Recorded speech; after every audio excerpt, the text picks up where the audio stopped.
One thing a man can never call me is a begging ass female. Can't talk to me crazy. I ain't looking for nothing to eat or a place to stay.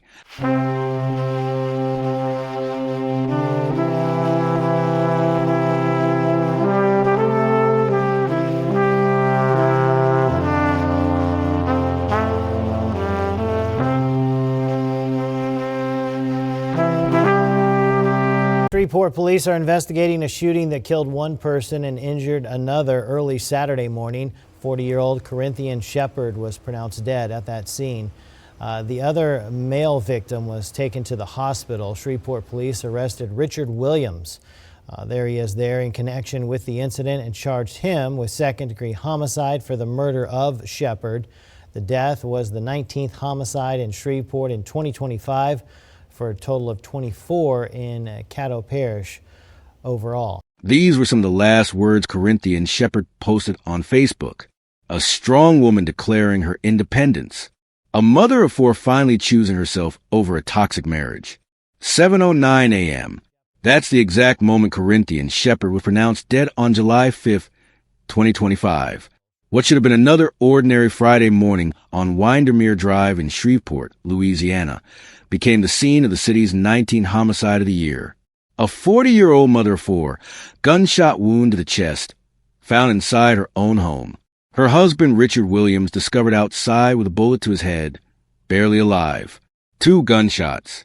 One dead, one fighting for life. But here's what makes this case particularly disturbing. The man who almost died that morning is the same man now charged with pulling the trigger.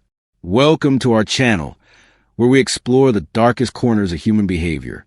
Please like this video, share and subscribe to this channel to help raise awareness and spread caution. Let's begin. Emergency responders arrived at 7 a.m. to conflicting witness reports. Some believe Richard had shot himself after discovering his wife's body. Others suspected their son might have been involved. The confusion was understandable. 2 victims, 1 weapon, and a scene that didn't immediately make sense. The truth, as investigators would later determine, was far more calculated and tragic than anyone initially realized. This wasn't a random act of violence or a burglary gone wrong.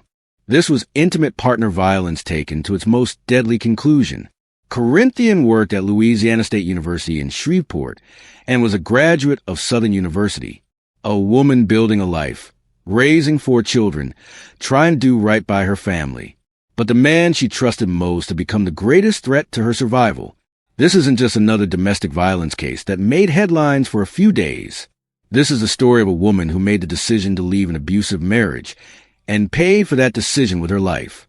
Corinthian wasn't just a statistic waiting to happen. She was a dedicated employee at Louisiana State University in Shreveport, someone her colleagues respected and relied on.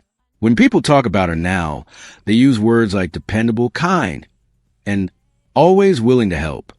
She had earned her degree from Southern University at Shreveport, proof of her determination to build something better for herself and her 4 children. Her job at LSU wasn't just employment. It represented stability and independence. Having her own income meant having options, and for a woman planning to leave her marriage, financial independence was crucial. On social media, Corinthian's life looked complete for years. Photos with Richard showed a happy couple attending family events, celebrating holidays, sharing milestones with their children. But if you look closely at the timeline, something shifted in the months leading up to July 5th. The couple photos became less frequent. Her posts started focusing more on her individual achievements, less and less on her marriage. Her 4 children depended on her for everything. She wasn't just their mother. She was their protector, their provider, their safe place in a home that was becoming less safe every day. The oldest child was approaching teenage years, old enough to sense tension, even if the younger ones didn't fully understand what was happening between their parents. Neighbors on Windermere Drive knew Corinthian as quiet and kind. She kept to herself but was always polite. No one suspected the growing tension behind her front door. This is how domestic violence often operates. Hidden behind closed doors, invisible to the community that could potentially help. Those closest to her later admitted they had started noticing changes in the months before her death. She seemed more distant, more guarded during conversations. Phone calls that used to last for hours became shorter. The woman who used to share everything with her close friends was suddenly keeping her struggles to herself. To the outside world, Richard and Corinthian Williams appeared to be just another married couple working through life's ordinary challenges. But friends who knew them well started picking up on troubling patterns in Richard's behavior that went far beyond normal relationship dynamics. Richard was jealous in ways that made people uncomfortable. Not playful jealousy, but the controlling, possessive kind that makes partners feel trapped and isolated. He couldn't handle the idea of Corinthian having independence, having friendships, having a life that didn't revolve entirely around him. When they attended social events together, Richard would monitor Corinthian's conversations with other people. If she spent too much time talking to a coworker or laughing with a friend, he would insert himself into the conversation or find ways to cut it short. Friends confirmed what the social media evidence suggested. Corinthian had been planning to leave the marriage for months. She had made the decision that staying was no longer an option for her own safety or for the well-being of her children. But Richard wasn't accepting this reality, and his refusal was becoming dangerous. When someone decides to leave an abusive relationship, that decision often triggers the most dangerous period in the entire relationship. The abuser realizes they're losing control, and that loss of power can trigger extreme and sometimes lethal violence. Richard's inability to let go wasn't just emotional attachment. It was becoming obsessive control. He would question her whereabouts constantly, monitor her activities, check her phone, and become hostile when she tried to maintain relationships outside their marriage. Her decision to leave wasn't impulsive. Friends revealed that she had been planning her exit strategy carefully over several months, trying to figure out how to protect her children while getting herself to safety. She had started setting aside small amounts of money when she could. She had been documenting Richard's threatening behavior. She had reached out quietly to friends and family members to begin building the support network she would need. But the morning of July 5th wasn't a random explosion of violence. It was a culmination of months of escalating tension and a desperate man's refusal to accept that his wife was leaving him. 7 a.m. on Windermere Drive started with what sounded like fireworks or a car backfiring. Most people didn't immediately recognize the sound as gunshots. Police dispatch received the first 911 call at exactly 7 a.m., reporting shots fired and possibly seeing someone down in the yard. When the first officers arrived, they found chaos that initially confused everyone involved. Corinthian was inside the house, gunshot wound to the chest, clearly deceased. Richard was outside in the yard, gunshot wound to his head, critically injured but still breathing. Initial witness accounts didn't match what officers expected to find. Some neighbors thought Richard had discovered Corinthian's body and then turned the gun on himself in grief. Others suspected that one of their children might have been involved somehow. Extended family members and family friends stepped up to provide care and support for the children.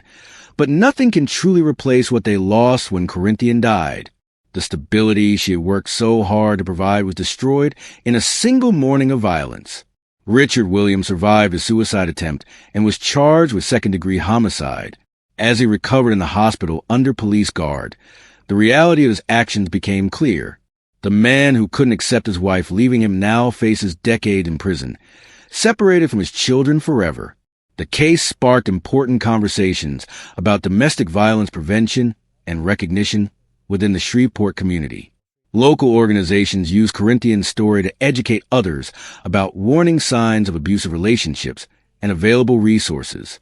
Domestic violence advocates pointed out that Corinthian had done many things right in planning her escape. She had been documenting the abuse, setting aside money, and reaching out for support. But even careful planning can't always prevent tragedy when dealing with someone determined to maintain control through violence. Her death became part of Louisiana's domestic violence statistics for 2025, but her life represented so much more. She was a mother who loved her children unconditionally, an employee who took pride in her work, and a woman who deserved the chance to start over safely. Corinthian Shepard's death is part of a larger epidemic of domestic violence that claims lives across the country every single day. According to national statistics, an intimate partner kills approximately 3 women every day in the United States. Her story isn't unique, it's tragically common. But that commonality doesn't make her death any less devastating or any less preventable. Every domestic violence homicide represents a failure of systems and communities to protect someone who is trying to escape danger. Every case like Corinthian should serve as a reminder that we can and must do better.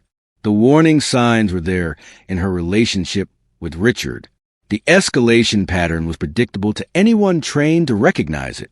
The outcome was avoidable if the right interventions had been available when she needed them most. We need to be better at recognizing when someone in our lives is in danger, better at providing safe and effective resources for people trying to leave abusive relationships, and better at holding abusers accountable before their violence escalates to homicide. Domestic violence education should be standard in schools, workplaces, and community organizations. Support services need to be adequately funded and easily accessible. Legal protections need to be strengthened and more effectively enforced. Corinthian deserved to live a full life. She deserved to watch her 4 children grow up, graduate from school, start careers, and build families of their own. She deserved the chance to build the independent life she was working toward when Richard decided that if he couldn't control her, no one could have her. Remember Corinthian Shepard not just as a victim of domestic violence, but as a complete person who was trying to do the right thing for herself and her children. She was brave enough to plan an escape from abuse. She was strong enough to document the threats against her. She was smart enough to reach out for support and resources. Honor her memory by staying aware of the people around you, supporting survivors in your community, and speaking up when you see warning signs of abuse. Learn to recognize the difference between normal relationship conflicts and dangerous control patterns. Because stories like Corinthian should end with successful escapes and safe new beginnings, not with funerals and criminal trials. The next time someone in your life needs help leaving a dangerous relationship, maybe our increased awareness and understanding will make the difference between tragedy and survival. Her legacy should be hope. Hope that future victims will have better options, stronger support systems, and safer paths to freedom from abuse. Hope that communities will become better at recognizing danger and responding effectively. Hope that fewer children will grow up without mothers who were killed by the men who claimed to love them. That's how we honor the life of Corinthian Shepard and the lives of all the women who didn't make it out alive. We learn from their stories. We improve our responses, and we work to ensure that their deaths were not in vain. Emergency medical responders worked frantically to stabilize Richard while crime scene technicians secured the area around Corinthian's body. At 7:09 a.m., Corinthian Shepard was officially pronounced dead at the scene. Richard was transported to the hospital with life-threatening injuries. The crime scene told its own story. Physical evidence began painting a picture that contradicted the assumption that Richard was a second victim rather than the perpetrator. Blood spatter patterns, bullet trajectories, and the positioning of the weapon all pointed to a different sequence of events than what neighbors had reported. As Richard's condition stabilized in the hospital, investigators were building their case. The evidence was overwhelming and consistent. Richard Williams hadn't discovered his wife's body and then shot himself in despair. He had shot Corinthian first, then turned the gun on himself when he realized the magnitude of what he had just done. Detectives had to sort through conflicting witness statements while the physical evidence told them a completely different story. The positioning of the bodies, blood evidence patterns, and weapon recovery all pointed to one clear conclusion. Richard Williams was a shooter, not a second victim. Corinthian's body was found in the living room, positioned in a way that suggested she had been moving through the house when she was shot. There were no signs of struggle, no evidence she had been able to defend herself. Forensic analysis confirmed investigators' suspicions. The bullet that killed Corinthian came from the same gun that nearly killed Richard. Ballistics testing showed both shots were fired from the same weapon, and gunshot residue testing on Richard's hands confirmed he had recently fired a weapon. Witness interviews revealed the complexity of domestic violence cases and how difficult it can be for people outside the relationship to recognize the danger. Richard had been careful to maintain his public image while terrorizing his wife privately. Neighbors described him as quiet and polite. Even some of Corinthian's friends had been fooled by his ability to present different personalities to different people. Police interviews with Corinthian's closest friends revealed the true state of her marriage in the months leading up to her death. She had confided about Richard's increasing control and jealousy. She had shared her fears about what might happen when she tried to leave. She had even expressed concern that Richard might try to hurt her if he realized she was planning to end the marriage. The investigation revealed how methodically Corinthian had been planning her escape. She had been documenting Richard's threatening behavior through text messages and voice recordings. She had started setting aside money in a separate account. She had researched protective orders and custody arrangements, taking steps to protect her children. Police pieced together Richard's mindset leading up to July 5th. He knew Corinthian was planning to leave him. He had discovered some of her preparations for independence. He couldn't accept losing control over her life and their children's lives.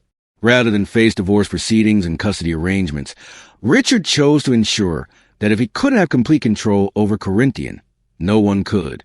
Crime scene reconstruction showed that Richard had shot Corinthian at close range, then immediately turned the weapon on himself, underestimating both his survival instincts and the quick response of emergency services. As soon as doctors cleared him medically, Richard was arrested and charged with second-degree homicide in connection with Corinthian's death. Shreveport police arrested Richard Williams. There he is there in connection with the incident and charged him with second-degree homicide for the murder of Shepard. The death was the 19th homicide in Shreveport in 2025 for a total of 24 in Caddo Parish overall. Corinthian's death represents a devastating reality about domestic violence that most people don't fully understand. Leaving an abusive relationship is often the most dangerous thing a victim can do. Statistics consistently show that approximately 75% of domestic violence homicides occur when the victim is attempting to leave or has recently left their abuser. This isn't because leaving is the wrong choice. It's because abusers often escalate their violence when they realize they're losing control. The decision to leave threatens the abuser's sense of power and dominance, which can trigger extreme and sometimes lethal retaliation. The warning signs of escalating domestic violence were present in Corinthian's case, but they weren't obvious to everyone around them. Richard's jealousy and possessiveness seemed like personality traits rather than red flags to people who didn't understand the dynamics of abusive relationships. This is how domestic violence often operates. Hidden in plain sight, disguised as normal relationship behavior. Abusers are often skilled at presenting different faces to different people, appearing charming and likable to neighbors while being controlling and threatening to their intimate partners behind closed doors. The isolation factor played a significant role in this tragedy. Abusers systematically cut their victims off from support systems, making it harder for friends and family to recognize the danger and harder for victims to reach out for help when they need it most. Understanding the escalation patterns of domestic violence is crucial for everyone. When someone decides to leave an abusive relationship, the risk of lethal violence increases dramatically because the abuser realizes they're losing control. This is why safety planning is so critical for domestic violence victims and why they need professional support during the leaving process. Simply packing up and walking away isn't safe when dealing with someone who has already demonstrated controlling and possessive behavior. Resources exist for people in situations like Corinthian's. The National Domestic Violence Hotline 1-800-799-7233 provides 24/7 confidential support and safety planning assistance. Local domestic violence shelters offer emergency housing and legal advocacy services. Corinthian's legacy should be increased awareness about the realities of domestic violence and the importance of supporting people who are trying to leave dangerous relationships. Her story demonstrates that domestic violence crosses all boundaries. Education level, employment status, and social class don't protect victims from intimate partner violence. The Shreveport community responded to Corinthian's death with an outpouring of grief and support. Social media filled with tributes to a woman described consistently as kind, hardworking, and completely devoted to her children. Her colleagues at Louisiana State University mourned the loss of a valued team member who had been reliable, professional, and always willing to help others. But the most devastating impact fell on her 4 children, who lost their mother to violence and their father to the criminal justice system. The oldest child, approaching teenage years, will have to help younger siblings understand what happened to their family.